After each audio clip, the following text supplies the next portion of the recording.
আজকে আমার বক্তব্যের বিষয় হচ্ছে इस्लाम नारी के की दिए इस्लाम ने औरतों को क्या दिया है এটি আজকে আমার বিষয়বস্তু হবে। এবার আপনি আমাকে একটা প্রশ্ন করতে পারেন যে তানভীর সাহেব, আপনি এত দূর থেকে এসে আমাদের সামনে এই বিষয়টি নিয়ে কেন আলোচনা করতে চান? এটা একটা প্রশ্ন হতে পারে। প্রশ্নের উত্তর হবে, এই বিষয়টি নিয়ে আলোচনা করার পিছনে দুটি কারণ। ভালো করে শুনবেন, দুটি কারণ। প্রথম নাম্বার কারণ হচ্ছে,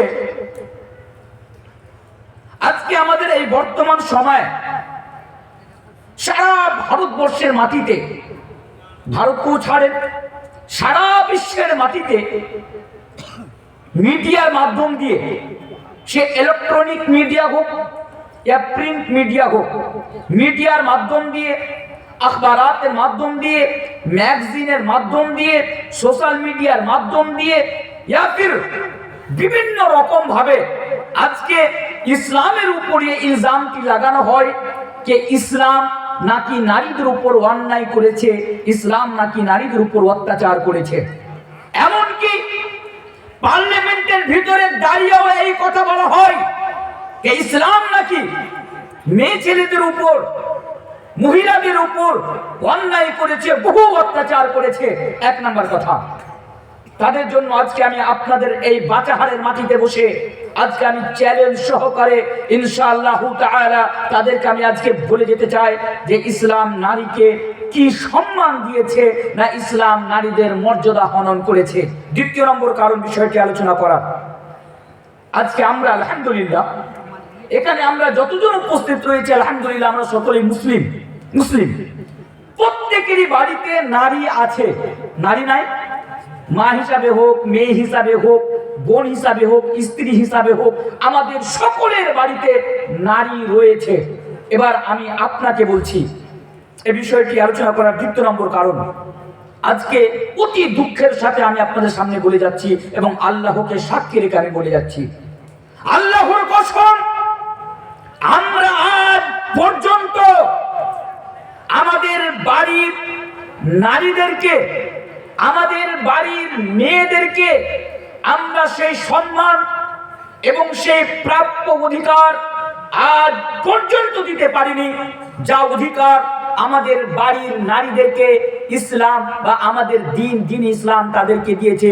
এটি আমাদের জন্য দুঃখের বিষয়। তাহলে আজকেও আমি আপনাকে বলে যাব যে তাদেরকে কি অধিকার রয়েছে এবং তাদের কি সম্মান রয়েছে ইনশাআল্লাহ তাআলা। এবার আসা যাক বিষয়টি নিয়ে আমি আপনার সামনে আসি। বিষয়টি অধিকারের পূর্বে, আসার পূর্বে আমি 5টি কারণ আপনার সামনে বলতে চাই, 5টি জিনিস যে ইসলাম নারীদের উপর অন্যায় করেছে না অত্যাচার করেছে। এখান থেকে আপনি বুঝতে পারবেন। আজ থেকে 1500 বছর পূর্বে এই পৃথিবীর বুকে, বিশেষ করে আরবের মাটিতে নারীদের, মহিলাদের মান, সম্মান, ইজ্জত, অধিকার বলে কোনো জিনিস ছিল না। বিশেষ করে আমার মা বলে না, ভালো করে শুনবেন বিষয়টি। আজ থেকে 1500 বছর পূর্বে কোনো মান, সম্মান, অধিকার ছিল না। যেমন আজকে আমরা বর্তমান সময়ে গাজলের মাটিতে, গাজলের হাটে গরু এবং ছাগল আমরা বিক্রি করি, সেই রূপ আরবের মাটিতে নারীদেরকে বিক্রি করা হতো। এক কথায় আমি বলে যাচ্ছি, নারীদের মান, সম্মান, ইজ্জত বলে কোনো জিনিস ছিল না। এক নাম্বার জিনিস। দ্বিতীয় নাম্বার জিনিস, বাবা মারা যাওয়ার পরে, বাবা ডেথ করে যাওয়ার পরে, ইন্তিকাল করে যাওয়ার পরে বাবার সম্পত্তিতে নারীদেরকে কোনো অধিকার দেওয়া হতো না, মেয়েদেরকে কোনো অধিকার দেওয়া হতো না। ইসলাম আসলো, ইসলাম আসার পরে সারা বিশ্বের মানুষদেরকে এই পেগাম, এই মেসেজ দিয়ে গেল যে তোমরা শুনে রাখো, যেভাবে বাবার সম্পত্তিতে ছেলেরা অধিকার পাবে তেমনি মেয়েরাও অধিকার পাবে। তবে কে কতটা অধিকার পাবে এটি আলাদা বিষয়, কিন্তু যেমন ছেলেরা অধিকার পাবে তেমন মেয়েরাও অধিকার পাবে। এই সম্মান, এই মর্যাদা, এই অধিকার আজ থেকে 1500 বছর পূর্বে এই নারীদেরকে এই ইসলাম দিয়েছে। তৃতীয় নাম্বার জিনিস, এর চেয়ে বড় অন্যায় আর কি হতে পারে একজন নারীর উপর? এর চেয়ে বড় অপরাধ আর একজন নারীর জন্য কি হতে পারে? যে বাবা মরে যাওয়ার পরে একজন ছেলে তার সৎ মাকে নিজের স্ত্রী বানিয়ে নিত। বলুন নাউযুবিল্লাহি মিন যালিক। একজন ছেলে তার মাকে বিবাহ করে নিত। এবার বলুন, একজন ছেলে তার মাকে বিবাহ করে নিত, এর চেয়ে বড় অপরাধ আর এই পৃথিবীতে কি হতে পারে? যে মাকে নিজের স্ত্রী বানিয়ে নিল। নাউযুবিল্লাহি মিন যালিক। এই ইসলাম 1500 বছর পূর্বে সারা বিশ্বের মানুষদেরকে এই পেগাম দিয়ে দিল যে তোমরা শুনো, ওয়ালা তুনকিহু মা নাকাহা আবাউকুম মিনান নিসা। এক কথায় তোমাদের জন্য মাকে বিবাহ করা হারাম। এক কথায় তোমাদের জন্য মাকে বিবাহ করা হারাম। চতুর্থ নাম্বার জিনিস, আজ থেকে 1500 বছর পূর্বে আজকে ডেটেও আমাদের বাড়িতে যে নারীরা রয়েছে, আমাদের বাড়িতে যে মা বোনেরা রয়েছে, এদেরও পিরিয়ড হয়। আর একটু অনেকে হয়তো বুঝতে পারবেন না, পিরিয়ড বলতে হায়েজের খুন আসে, হায়েজ হয়। আজ থেকে 1500 বছর পূর্বে সেই সময়ও নারীদের হায়েজ হতো। তবে আপনি কি জানেন সেই যুগে নারীদের উপর কিভাবে টর্চার, কিভাবে অন্যায় অত্যাচার করা হতো? একজন স্বামী তার স্ত্রী যখন এই নাপাকের অবস্থায় থাকতো, তখন একজন স্বামী তার স্ত্রীর সাথে কথাবার্তা সবকিছু বন্ধ করে দিত, তার সাথে লেনদেন ঘুমানো বন্ধ করে দিত, তাকে বাড়ির বাইরে রাখা হতো, তার জন্য খাওয়া দাওয়া সবকিছুরই ব্যবস্থা আলাদা করে দেওয়া হতো।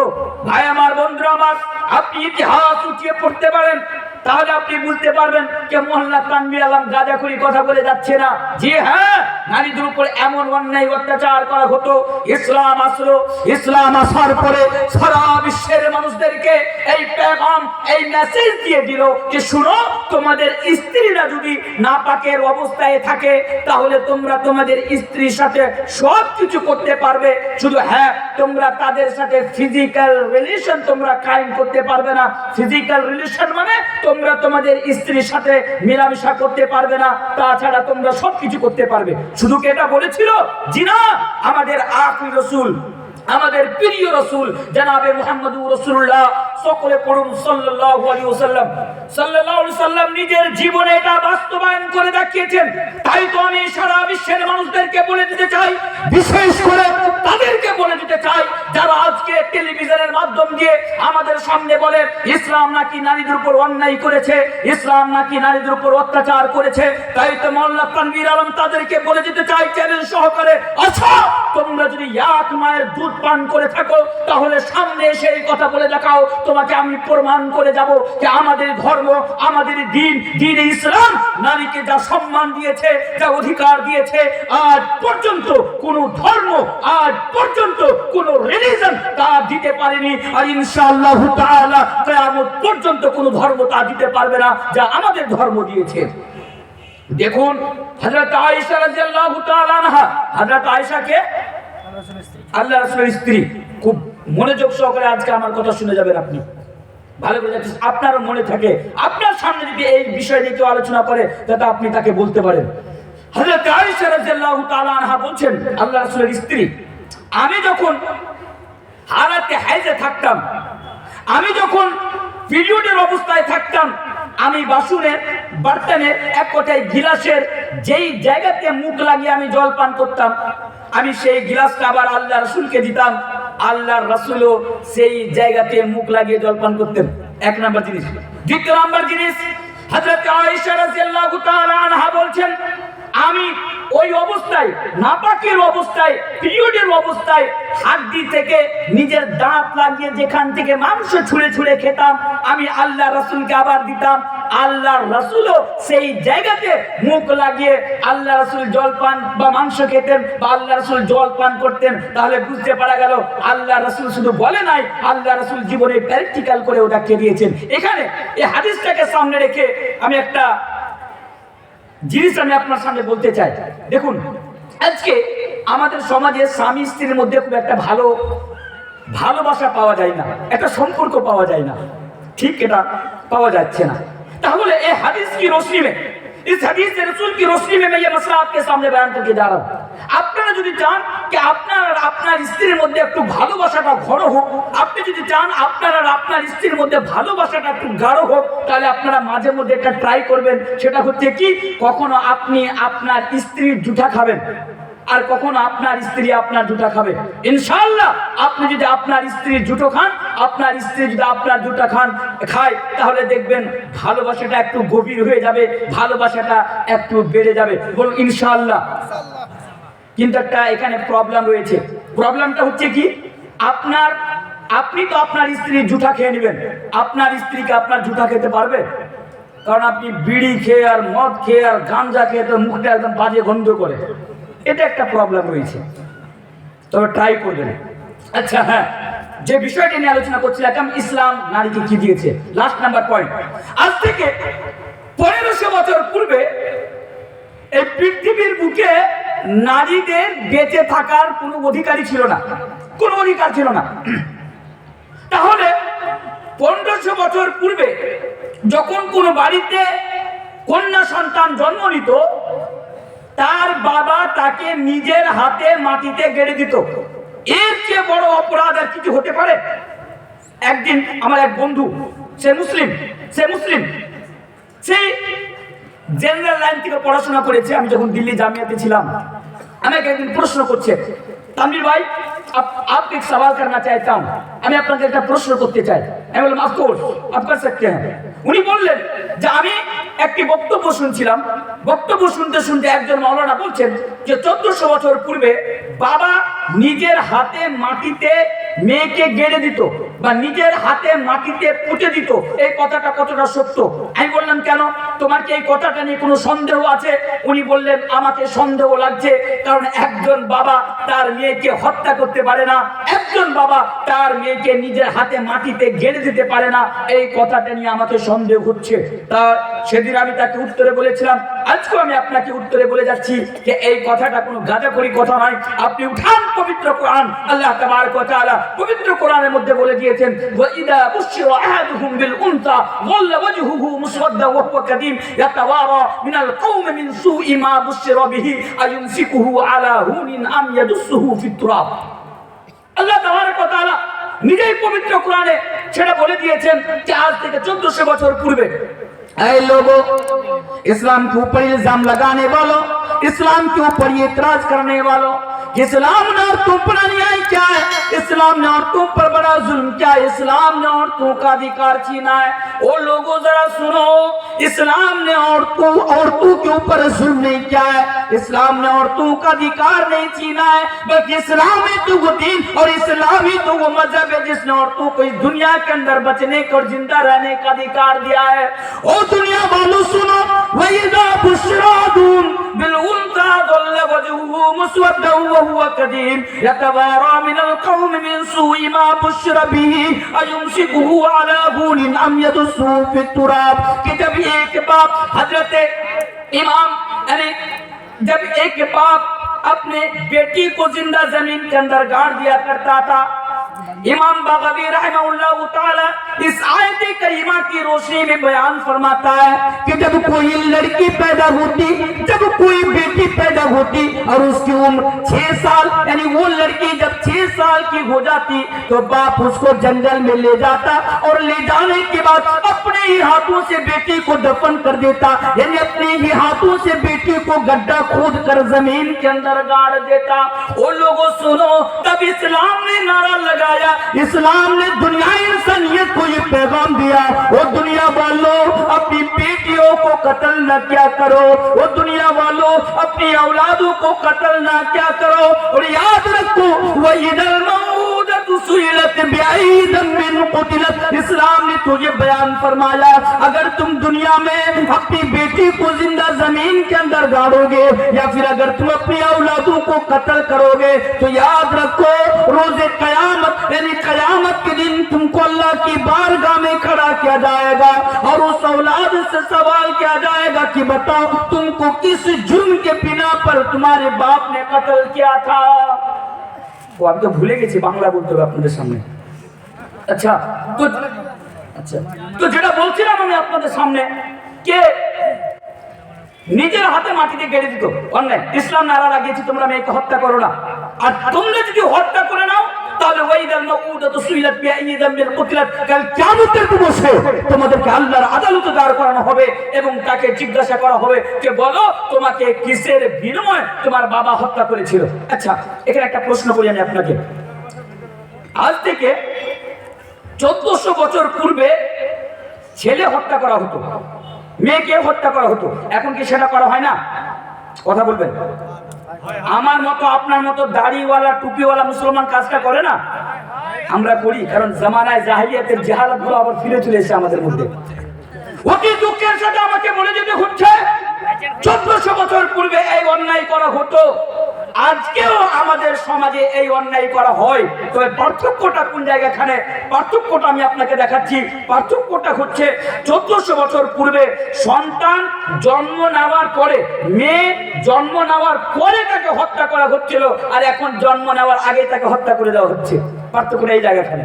মালদার মাটিতে, আপনাদের মালদা এখান থেকে 40-45 কিলোমিটার হয়তো দূর হবে, আই থিঙ্ক 40-45 কিলোমিটার দূর মালদার একটা নার্সিং হোমে কি ঘটেছিল দেখেছিলেন? একজন স্ত্রী প্রেগনেন্ট অবস্থায় ছিল, তার স্বামী তাকে ডাক্তারের কাছে নিয়ে গেল। ডাক্তারের কাছে নিয়ে যাওয়ার পরে যখন তার মেয়ে সন্তান জন্ম নিল, মেয়ে সন্তান জন্ম নেওয়ার কারণে সেই লোকটি তার স্ত্রীকে তার মেয়েকে ছেড়ে হসপিটাল থেকে পালিয়ে গেল। কেন? অপরাধ। মেয়ে সন্তান জন্ম নেওয়াটাই সবচেয়ে বড় অপরাধ। স্ত্রীকেও ছেড়ে দিল, সবাইকে ছেড়ে দিল। এটা আজকে আমাদের সমাজে হয়। আর এক রকম কি হয় আমি আপনাকে দেখাচ্ছি। দুটা সন্তান আমরা নিতে চাই। কেন? আমরা দুটার বেশি অধিক সন্তান আমরা নিতে চাই না। এটা এক প্রকার। আমরা দুটা সন্তান নিতে চাই কারণ আমাদের বাপ যে নারা লাগিয়েছে হাম দো হামারে দো, কারণ ওরাকে তো আমরা ফলো করি।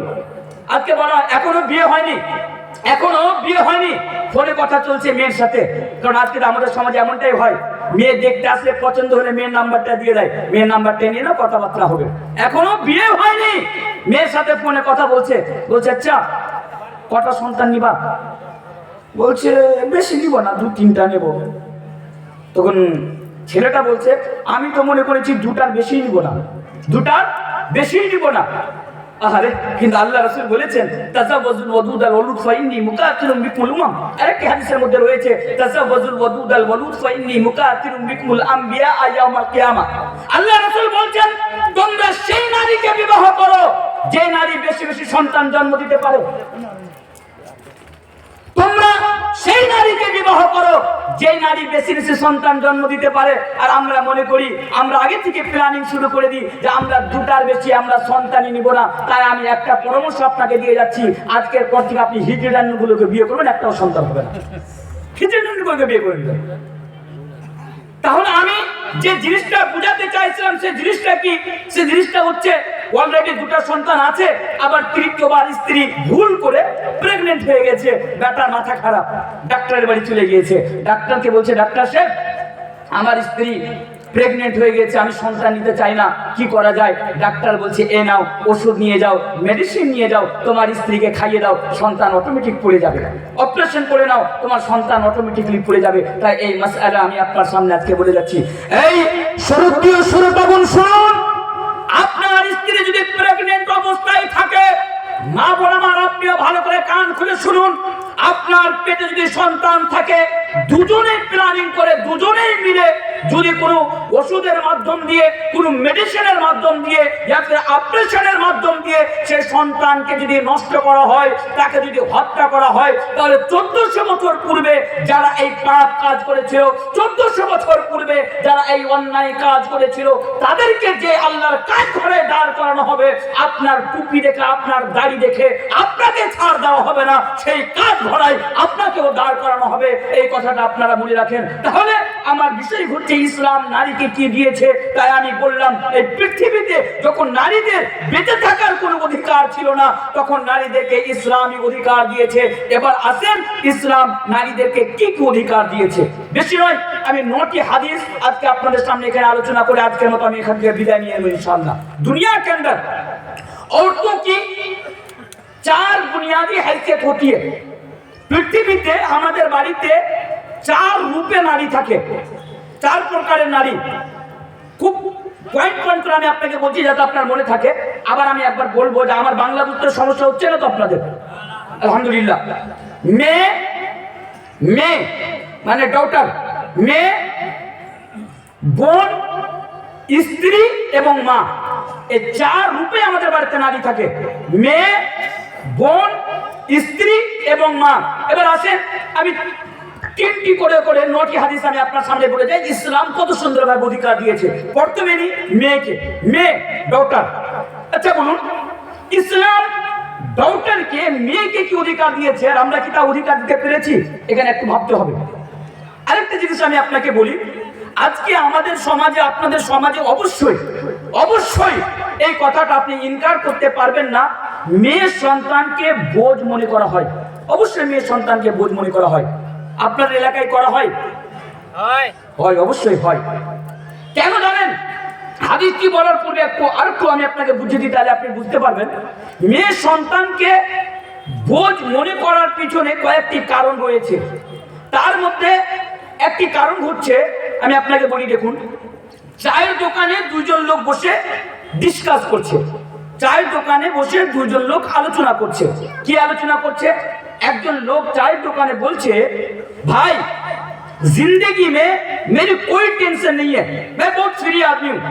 जिंदगीते জীবনে, আমার জীবনে টেনশন বলে কোনো জিনিসই নাই। ওকে জিজ্ঞাসা করা হলো, কেন তোমার জীবনে কেন টেনশন নাই? উনি উত্তরে বলছেন, দেখো আমার 4টি ছেলে, আমার 4টি ছেলে। একটি ছেলে সৌদি আরবে থাকে, একটি ছেলে দুবাইয়ে থাকে, একটি ছেলে কাতারে থাকে, আর একটি ছেলে বাড়িতে জমি জায়গা বাড়ি ঘর দেখাশোনা করে। তো 4 দিক থেকে তারা ইনকাম করে, 4 দিক থেকে তারা রোজগার করে, 4 দিক থেকে আমাকে মাসে মাসে 1-2 হাজার টাকা করে সবাই দেয়। আমার 10-15 হাজার টাকার মতো হয়ে যায় ছেলের পক্ষ থেকে। আমি আরামে চায়ের দোকানে বসে বসে চা খেয়ে খেয়ে বিনা টেনশনে আমি জীবনযাপন করে যাচ্ছি।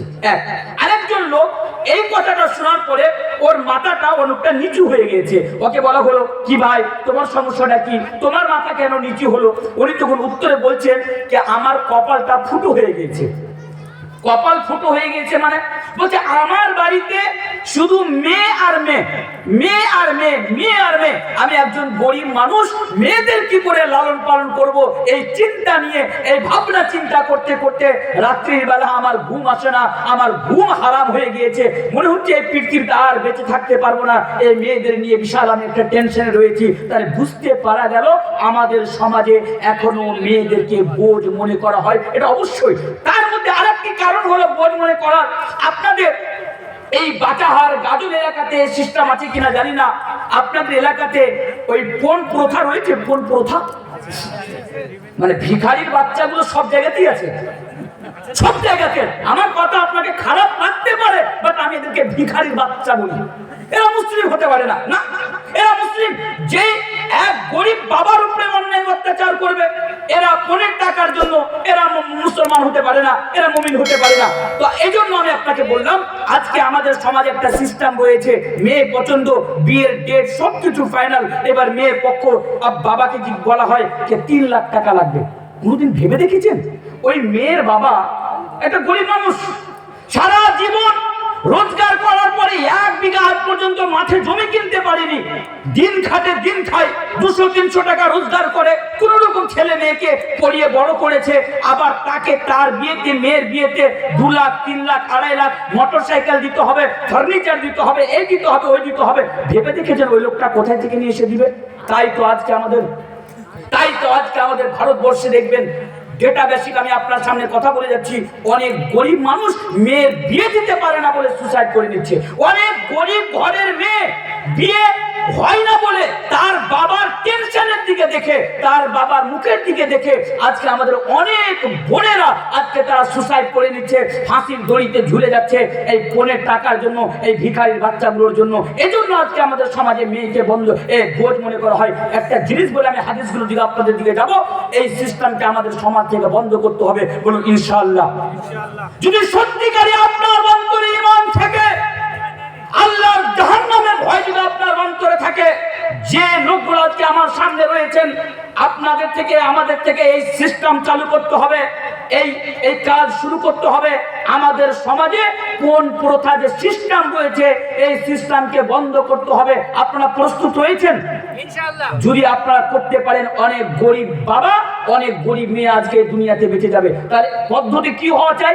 পদ্ধতি আপনাকে আগে অবলম্বন করতে হবে। পদ্ধতি হলো, আমি আপনাকে বলে যাচ্ছি, পদ্ধতি হলো আপনার বাড়িতে মেয়ে আছে, আপনি বিয়ে দেবেন, ঠিক আছে। ছেলের পক্ষ থেকে যদি আপনার কাছে পণের দাবি করা হয়, পণের টাকা চাওয়া হয়, তার হাতে আপনি আপনার মেয়েকে দিবেন না, তার মুখে দুটো জুতো মেরে বাড়ি থেকে বের করবেন, বলুন ইনশাআল্লাহ। পরে যদি মুকদ্দমা কেস শেষ হয়, আপনি আমাকে বলুন, আমি ইনশাআল্লাহ প্রস্তুত হয়েছে আপনার পক্ষ থেকে লড়ার জন্য। তবে যতদিন পর্যন্ত এদের মুখে জুতোর বাড়ি না মেরে বাড়ি থেকে তাড়াবেন, ততদিন পর্যন্ত এই সমাজ থেকে এই খারাপ জিনিস, এই বাতিল পদ্ধতিতে টাকা লেনদেন করা বন্ধ হবে না। তাই এই অবলম্বন আমাদেরকে করতে হবে, বলুন ইনশাআল্লাহ। ইনশাআল্লাহ।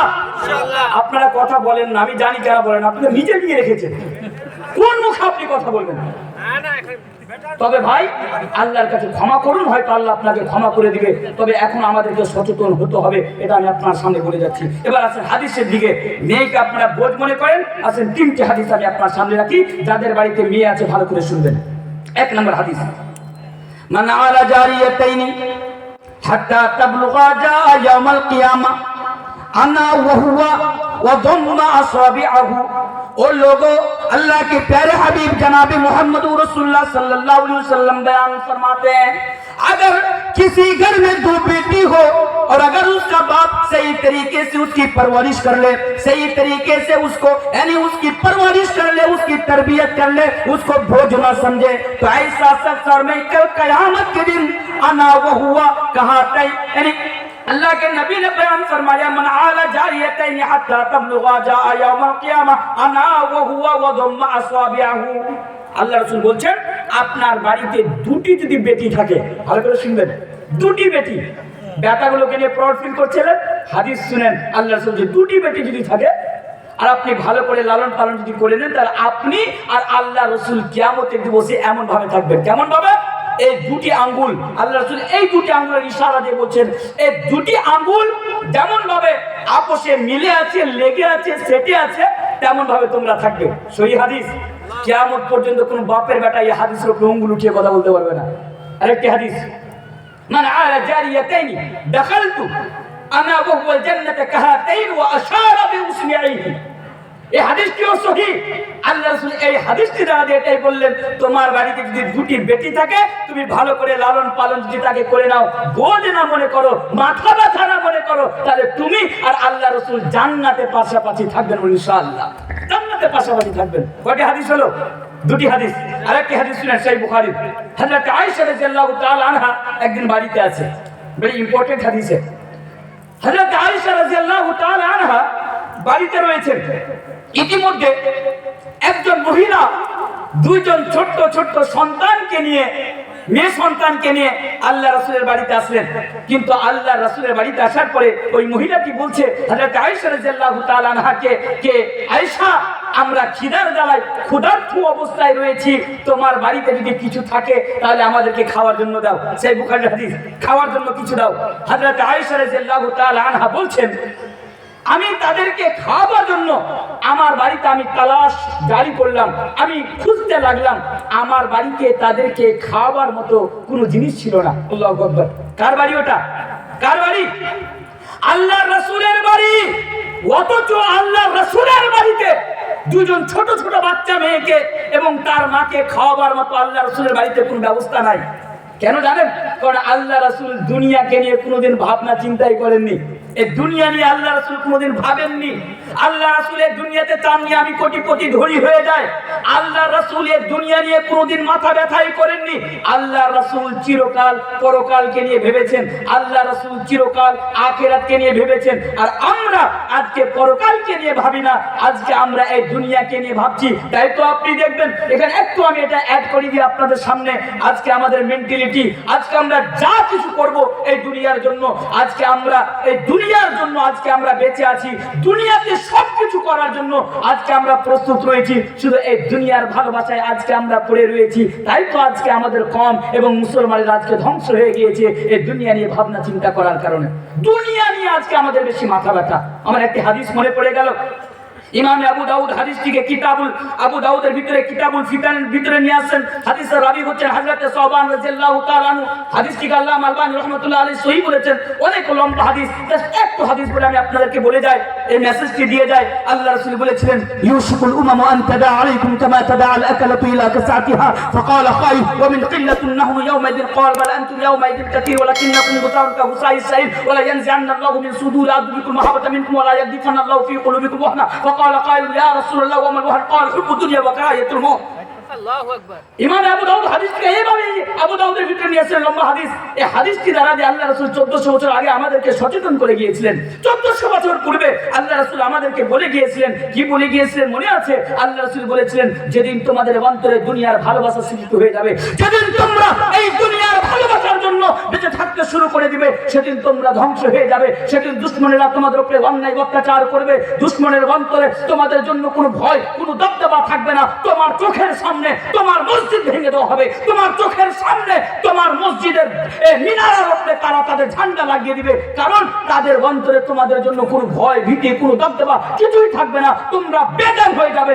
এই জিনিসগুলো কখন হবে? যখন আমরা এই দুনিয়ার জন্য বাঁচতে শুরু করে দেব। তাই এই মুসলিম সমাজ, এটি আমার বিষয় নয়, তাই আমি বেশি ওদিকে নিয়ে যাচ্ছি না। জাস্ট একটাই মেসেজ আমি আজকে বাটাহারের মাটিতে বসে আমি বলে যাচ্ছি, এই দুনিয়া নিয়ে ভাবনা চিন্তা ছাড়ুন এবং পরকালকে আপনারা একটু চিন্তা করুন আর বিশ্বাস রাখুন। পরকালকে চিন্তা করে পরকালের প্রস্তুতি নিয়ে যদি আপনারা দুনিয়াতে বেঁচে থাকেন, আপনি দুনিয়া তো আপনি সাকসেস, দুনিয়া তো আপনি মান সম্মান পাবেন, আখিরাত তো আপনি মান সম্মান পাবেন ইনশাআল্লাহ। আপনারা পৃথিবীর দুনিয়া আখিরাতের জন্য প্রস্তুতি নেবেন ইনশাআল্লাহ, ইনশাআল্লাহ। এবার আসা যাক যে হাদিসটা আমি আপনার সামনে বলছিলাম। হযরত আয়েশা রাদিয়াল্লাহু তাআলা আনহা বলছেন, আমার বাড়িতে মাত্র একটি খেজুর পেলাম। আল্লাহ রাসূলের বাড়ি একটি খেজুর পেলাম। আমি ওই খেজুরটি ওই মহিলাকে দিয়ে দিলাম, খেয়ে নাও। ওই মহিলাটি ওই খেজুরকে দুই ভাগে বিভক্ত করলো, দুই ভাগে ডিভাইড করলো, মানে ভাগ করলো। আর ভাগ করে দেওয়ার পরে একটি ভাগ একটি মেয়েকে দিল, আরেকটি ভাগ আরেকটি মেয়েকে দিল। ওই অবস্থায় তারা ওখান থেকে চলে গেল। হযরত আয়েশা রাদিয়াল্লাহু তাআলা আনহা বলছেন, আল্লাহ রাসূল বাড়িতে আসলেন। আল্লাহ রাসূলের সামনে আমি এই দৃশ্য বর্ণনা করলাম। আমি আল্লাহ রাসূলের সামনে বললাম, হে আমার প্রিয় স্বামী, হে আল্লাহ রাসূল, আজকে আমার চোখের সামনে এমন এমন দৃশ্য আমি দেখলাম। তখন আল্লাহ রাসূল জনাবে মুহাম্মদুর রাসূলুল্লাহ সাল্লাল্লাহু আলাইহি সাল্লাম বলেছিলেন, এ আয়েশা শুনে দেখো, এ আয়েশা শুনে দেখো, এই সারা বিশ্বের মুসলমানেরা, এই সারা বিশ্বের মানুষেরা, তোমরা শুনে দেখো। আল্লাহর রাসূল বলেছিলেন, কাউরি বাড়িতে যদি দুটি বেটি থাকে, অর্থাৎ अगर अल्लाह तबारक व तआला किसी वालिदैन को अगर बेटियां देकर आजमाए तो यही बेटियां कल कयामत के रोज, हदीस के अल्फाज हैं, कुन्ना लहू सित्रम मिनान नार। আল্লাহ রাসূল বলেন, কাল কিয়ামতের দিবসে এই বেটি তার বাবাকে, তার ওয়ালিদাইনকে জাহান্নামের আযাব থেকে, মানে জাহান্নামের আযাব থেকে আর হয়ে যাবে, অর্থাৎ জাহান্নামের আগুন থেকে বাঁচাবে। তাহলে তিনটি হাদিস আমি আপনার সামনে রাখলাম। এক, কুন্না লাহু সিত্রাম মিনান নার, সে আর হয়ে যাবে, অর্থাৎ তার বাবাকে জাহান্নাম থেকে বাঁচাবে। এবং একটি হাদিস আল্লাহ রাসূল বলেন, ইয়াউমাল কিয়ামা, কিয়ামতের দিবসে আল্লাহ রাসূল এবং সে সাথে সাথে থাকবে। আরেকটা আল্লাহ রাসূল বলেন, জান্নাতে সে আর আমি একদম পাশাপাশি থাকবো। তাহলে এই তিনটি হাদিস দ্বারা দিয়ে আমরা বুঝতে পারলাম যে বেটি আল্লাহ তাবারক ওয়া তাআলার কত বড় নিয়ামত, বেটি আল্লাহ তাবারক ওয়া তাআলার কত বড় রহমত। যে আপনার বাড়িতে যদি বেটি থাকে, আপনি যদি ভালো করে লালন পালন করে নিতে পারেন, তাহলে ইনশাআল্লাহ আপনি কাল কিয়ামতের দিবসে জান্নাতে চলে যাবেন। আশা করি আপনারা কথা বুঝতে পারছেন।